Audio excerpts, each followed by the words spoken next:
How many friendships, cultures, and connections can we lose when we let one person speak for millions? Throughout history and across the world, we can find countless examples of how one event or one public figure can shape the way we see an entire nation. Whether it's armed conflicts, global crises, elections, or celebrities, we see how one situation can change our perception of nation. 7.5 years ago, my mom and I moved to Switzerland from Kiev. And the rest of my family and friends stayed back there in Ukraine. Some of them also in Russia. We are all a big, very united family with great relationships. However, as we all know, a while ago the war broke out. Overnight, their attitudes shifted due to political decisions, as if the people themselves had changed, even though they stayed exactly the same. Even worse, those whose countries weren't involved in the conflict did the same. Each of them picked a side, which was even less understandable for me. Suddenly, the people, the culture, and the language became unbearable. Seeing that happen broke my heart. I never imagined how quickly opinions could harden or how easily someone could be blamed simply for being caught in the conflict they never chose. And this is just one example. There are numerous of friendships and families that became more distant or worse, destroyed. Unfortunately, this problem has always been here, no matter the time. Let's take a look back into history. Germany can be a great example. During the First and the Second World War, Germans' behavior was rather hostile and determined towards occupying the territory and winning, regardless of the cost. There were many brutal commands, like sinking any British ship, no matter if it was military or civil, or committing genocide in the Second World War. These were awful decisions. For these reasons, after the First and especially the Second World War, many people carried these strong anti-German sentiments, which is also understandable, for some truly supported these harmful ideologies.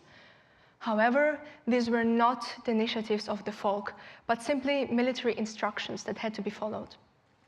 What we also shouldn't forget is the fact that most of the executors were millions of young soldiers, just boys who were forced into the war. Many of them didn't choose it, but they too faced consequences and losses that shaped their entire lives. And yet, generations grew up with hatred, believing they understood what Germans are like, based not on the individuals, but on an image created by a handful of people in power. So I want to ask you a question. Why do we judge people based on the actions and orders of so few, instead of separating the population from their representative? I think the answer might be hidden in human psychology. There exist a few methods of this cognitive bias that you may have heard of. One is stereotyping. We form a fixed, overgeneralized belief about a group of people based on one example. So what it actually means is, when we see an example, we unconsciously assume the whole group is similar to it. We often use these mental shortcuts or rules of thumb when making decisions, because our brain doesn't always want to spend energy or resources to compare all of the information. And the mechanism behind stereotyping is social categorization, where we tend to place people into groups. While sometimes these shortcuts can be helpful, they can also lead to poor choices. Applying this principle to our dilemma, when we perceive a politician or another important person as a representative of the country, we automatically compare the others to this person. While preparing my speech, I found another way to define this problem.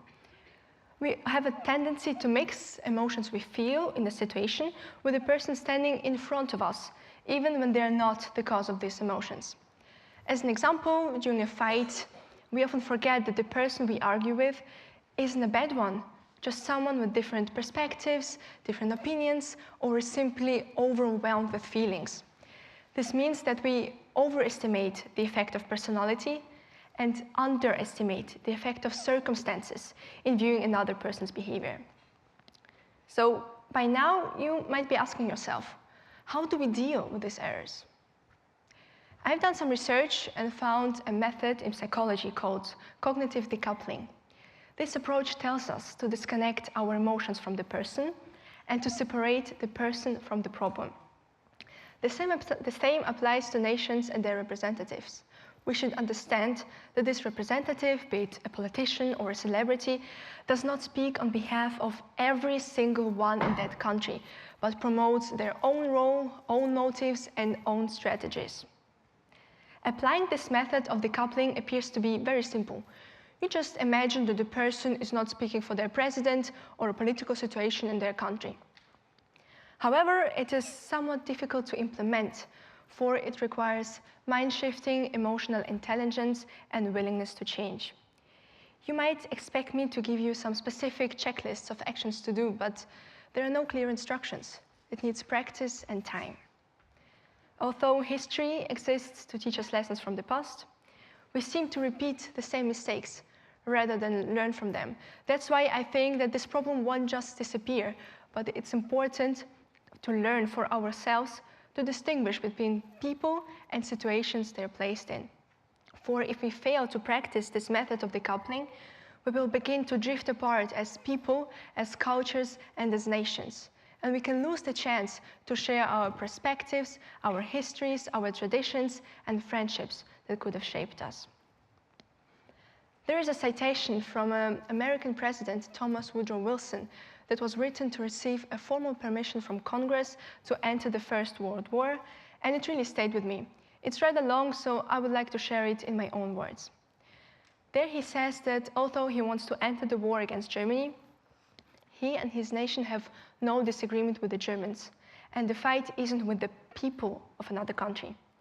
Thomas Wilson acknowledged that it wasn't upon ordinaries' will, knowledge, or approval that their government acted like this. They didn't choose it and weren't even asked. Today's war is the same as the ones decades and centuries ago. Most people don't wake up wanting a conflict. They don't get to decide what their government does. And yet they are the ones who end up being blamed, judged, or hated for decisions they never made. I think this citation summarizes the idea of my speech perfectly. Some things will never change, but what matters is that we understand how important and how different every person is, and that every nation has a beautiful culture that was formed over centuries through many different people. And to hate the culture would mean to forget the history and be influenced by one moment. So next time when you're watching the news and get frustrated about what some of the politicians say, don't get angry at the whole country. Don't generalize the Americans, the French, the Germans, the Russians. Don't let one person speak for millions.